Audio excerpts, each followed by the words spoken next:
লক্ষ্মী, কাল থেকে কিন্তু সর্বজিৎ তার ছুটির খাবার আমাদের বাড়ি থেকে আসবে। ভগ্ন এসে দিয়ে যাবে এখানে খাবার। আমার কুটুম বাড়ির লোক এসে কলকাতায় অন্য বাড়িতে থাকবে, বাইরে থেকে খাবার খাবে, এটা কিন্তু আমি অ্যালাউ করবো না। সবই তো হলো বাবা, কিন্তু ভাইয়ের যে পারফরমেন্স করার কথা ছিল সেটা এখন করতে বলো। ও চাঁদ বাবা, কোনোদিন তো আমার কথা ফেলুনি কো। বইয়ের জন্মদিনে এখানে গান গাও দিইনি?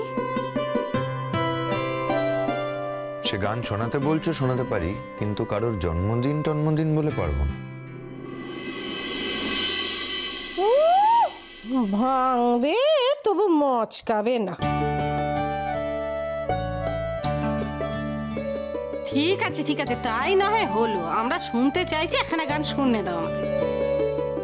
জানিস তো কাকুন্দি একটা কথা, কলকাতায় তো আমাদের কেউ নেই, কিন্তু আমরা এটা বিশ্বাস করি যে কলকাতায় আমাদের কেউ থাকুক কি না থাকুক, সমুদ্রটা সব সময় আছে। সমুদ্রটার ওপর ভরসা করে আজকে সমুদ্রটা আমাদের সাহস জুগিয়েছে বলেই কিন্তু আমরা চারডোবা ছেড়ে এখানে আসতে পেরেছি।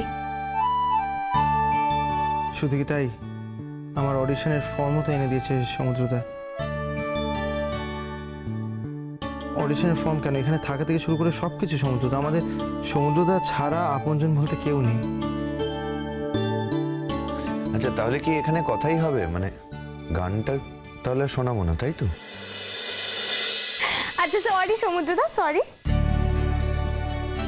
আসলে কি বলতো, এই কথাগুলো না আমার চেঁচিয়ে চেঁচিয়ে বলতে ইচ্ছে করে, তাই বলছিলাম।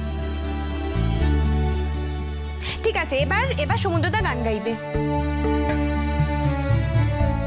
পৃথিবীর সবার জন্য তুমি হাত বাড়িয়ে দাও, শুধু আমি বাদে। একমাত্র আমি তো তোমার দু চক্ষের বিষ, জানি তো আমি। কিন্তু যেদিন আমি থাকবো না, সেদিন আমার কথাও তোমার মনে পড়বে, দেখো। সেটাই হবে তোমার শাস্তি। কখনো ভুলতে পারবে না আমাকে তুমি।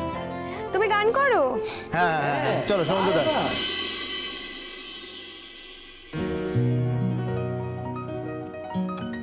যদি কিছু আমারে সুধা, কি যে তোমারে কব, নীরবে চাহিয়া রব, না বলা কথা বুঝিয়া না